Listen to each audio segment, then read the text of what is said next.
उत्तर प्रदेश के एक छोटे से गांव में रघु नाम का एक गरीब किसान रहता था। उसकी उम्र करीब 45 साल थी, लेकिन मेहनत मजदूरी ने उसे वक्त से पहले ही बूढ़ा बना दिया था। रघु के पास बस एक छोटा सा खेत था जिसमें वह हर साल खेती करता, लेकिन मौसम की मार और उधार के बोझ ने उसकी कमर तोड़ दी थी। रघु हर सुबह सूरज निकलने से पहले उठता, अपनी बैलगाड़ी में हल जोड़ता और खेतों की ओर निकल पड़ता। बीवी लक्ष्मी और 2 छोटे बच्चे उसे आस लगाए देखते रहते कि शायद इस बार कुछ अच्छा हो जाए। मुसीबतों की झड़ी। एक साल गांव में भयंकर सूखा पड़ा। न बारिश हुई, न फसल उगी। रघु का सारा अनाज बर्बाद हो गया। ऊपर से साहूकार के पैसे भी लौटाने थे। गांव के कुछ लोग शहर जाकर मजदूरी करने लगे, लेकिन रघु ने ठान लिया था कि वह अपनी जमीन नहीं छोड़ेगा।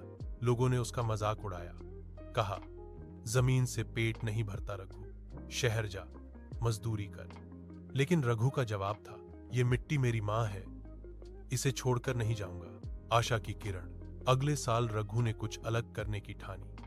वह ब्लॉक ऑफिस गया, सरकारी योजनाओं के बारे में जानकारी ली।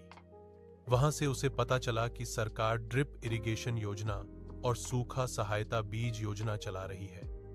उसे थोड़ी मदद मिली, कुछ बीज, थोड़ी खाद और एक छोटा पंप। रघु ने वही खेत जो कभी बंजर हो गया था, उसमें मेहनत से नई फसल उगाई। इस बार उसने चना और मूंग बोया, जो कम पानी में भी उग जाते थे। मेहनत रंग लाई। धीरे धीरे फसल लहलहाने लगी।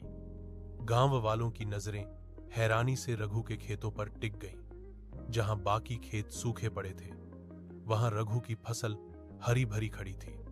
उसकी मेहनत, जानकारी और जिद ने उसे फिर से खड़ा कर दिया। फसल बिकी तो उसने पहला काम यह किया कि साहूकार का कर्ज